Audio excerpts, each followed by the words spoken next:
کافی عرصہ پہلے کی بات ہے، ایک لڑکی جس کا نام تبسم تھا، اس کی شادی ہوئی۔ وہ اپنے سسرال میں اپنے شوہر اور ساس کے ساتھ رہتی تھی۔ بہت کم وقت میں ہی تبسم کو یہ اندازہ ہو گیا تھا کہ وہ اپنی ساس کے ساتھ نہیں رہ سکتی۔ ان دونوں کی شخصیت بالکل مختلف تھی اور تبسم اپنی ساس کی بہت سی عادتوں سے پریشان بھی تھی۔ اس کی ساس ہر وقت تبسم کو طنز کرتی رہتی تھی، جو کہ اس کو بہت ناگوار گزرتا تھا۔ آہستہ آہستہ دن اور پھر ہفتے بیت گئے، لیکن تبسم اور اس کی ساس کی تکرار ختم نہ ہوئی۔ ان تمام نااتفاقیوں نے گھر کا ماحول بہت خراب کر دیا تھا، جس کی وجہ سے تبسم کا شوہر ہر وقت پریشان رہتا تھا۔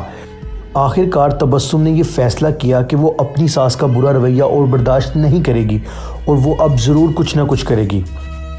تبسم اپنے باپ کے ایک بہت اچھے دوست احمد انکل کے پاس گئی، جو جڑی بوٹیاں بیچتے تھے۔ تبسم نے انہیں ساری کہانی بتائی اور ان سے کہا کہ وہ اس کو تھوڑا سا زہر دے دیں تاکہ ہمیشہ کے لیے یہ مسئلہ ختم ہو جائے۔ احمد انکل نے تھوڑی دیر سوچا اور پھر اسے کہا، تبسم میں اس مسئلے کو حل کرنے میں تمہاری مدد کروں گا، لیکن تمہیں ویسا ہی کرنا ہوگا جیسا میں تمہیں کہوں گا۔ تبسم ان کی بات سن کر راضی ہو گئی۔ احمد انکل کمرے میں گئے اور تھوڑی دیر بعد اپنے ہاتھوں میں کچھ جڑی بوٹیاں لے کر آئے۔ انہوں نے تبسم سے کہا کہ تم اپنی ساس کو فوری طور پر نہیں مار سکتی زہر دے کر، کیونکہ اس طرح سب لوگوں کا شک تم پر جائے گا، اس لیے میں تمہیں یہ جڑی بوٹیاں دے رہا ہوں۔ یہ آہستہ آہستہ ان کے جسم میں زہر پھیلائیں گی۔ ہر روز تمہیں کچھ اچھا پکانا ہوگا۔ انہیں کھانا دیتے وقت یہ جڑی بوٹیاں تم اس میں شامل کر لینا، اور ہاں، اگر تم چاہتی ہو کہ کوئی تم پہ شک نہ کرے کہ تم نے انہیں مارا ہے، تمہیں یہ خیال رکھنا ہوگا کہ تمہارا رویہ ان کے ساتھ دوستانہ ہو، ان کے ساتھ لڑائی مت کرنا، ان کی ہر بات ماننا، ان کے ساتھ اپنی ماں جیسا برتاؤ کرنا۔ تبسم یہ سن کر بہت خوش ہوئی۔ اس نے احمد انکل کا شکریہ ادا کیا اور جلدی سے گھر چلی گئی، کیونکہ اب اسے اپنی ساس کو مارنے کا کام شروع کرنا تھا۔ ہفتے گزر گئے، پھر مہینے۔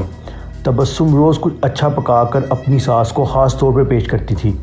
اسے یہ یاد تھا کہ احمد انکل نے اسے کیا کہا تھا کہ اپنے غصے پر قابو رکھنا ہوگا، اپنی ساس کی خدمت کرنی ہے اور اس کے ساتھ اپنی ماں جیسا برتاؤ کرنا ہے۔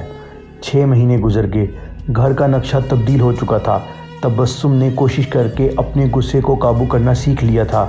اب اکثر وہ اپنی ساس کی باتوں پر ناراض نہ ہوتی۔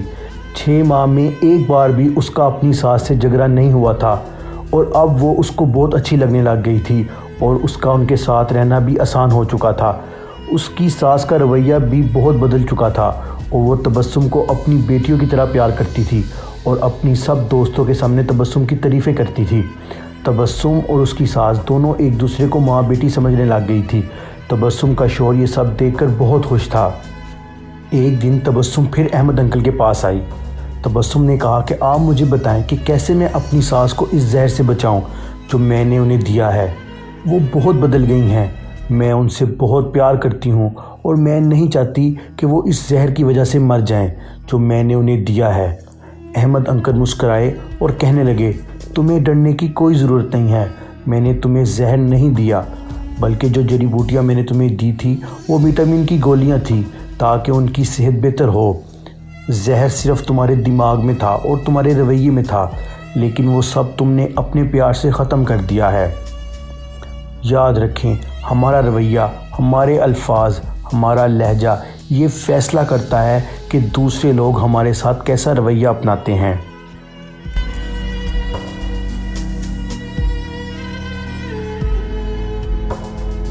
مزید اس طرح کی ویڈیوز دیکھنے کے لیے ہمارے چینل کو ضرور سبسکرائب کریں۔ شکریہ۔